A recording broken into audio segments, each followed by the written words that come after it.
Perundungan terhadap penganut penghayat kepercayaan di sekolah terus saja terjadi. Mirisnya, media massa seperti film dan televisi ikut memicu perundungan itu tetap berlangsung. Perundungan terjadi di semua jenjang pendidikan. Pelakunya dari teman-temannya, bahkan gurunya.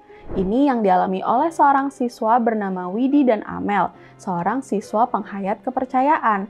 Widi dirundung saat dia SD maupun setelah dia SMP.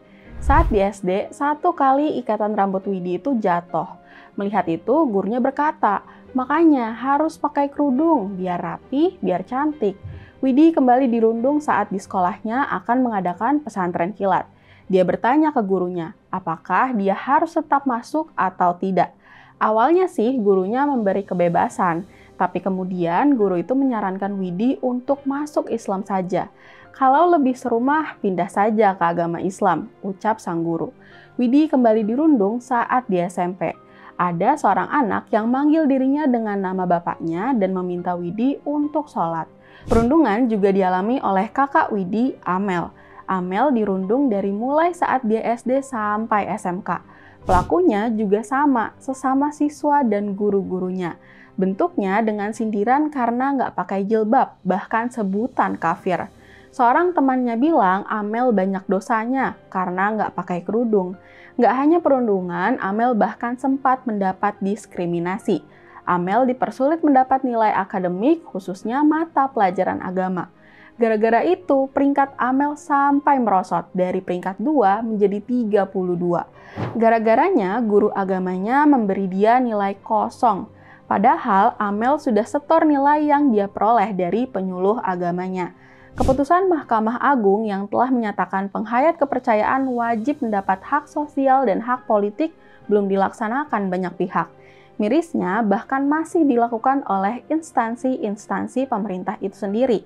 Menurut riset yang dilakukan Rela Susanti, peneliti Universitas Katolik Parahyangan Bandung, 80-90% penghayat kepercayaan masih mendapat perundungan, dengan tingkat perundungan berbeda-beda dari yang ringan sampai yang berat. Bentuknya berupa pengucilan, sindiran, hingga kekerasan fisik. Yang paling rentan terjadi di jenjang pendidikan SD dan SMP. Menurut Rela, minimnya pemahaman keberagaman di sekolah yang disertai stigma musyrik, syirik, dan klinik terhadap penghayat kepercayaan menjadi pemicu perundungan. Stigma itu, kata Rela, digiring oleh media informasi seperti film atau sinetron. Mereka menggambarkan sosok dukun atau tokoh jahat memakai baju tradisional, ikat, dan bakar kemenyan.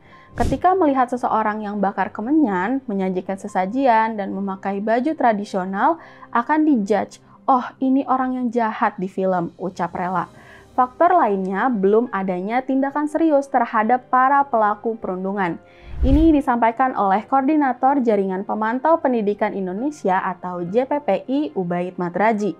Menurut risetnya, guru yang pernah menjadi pelaku perundungan tidak pernah ditindaklanjuti.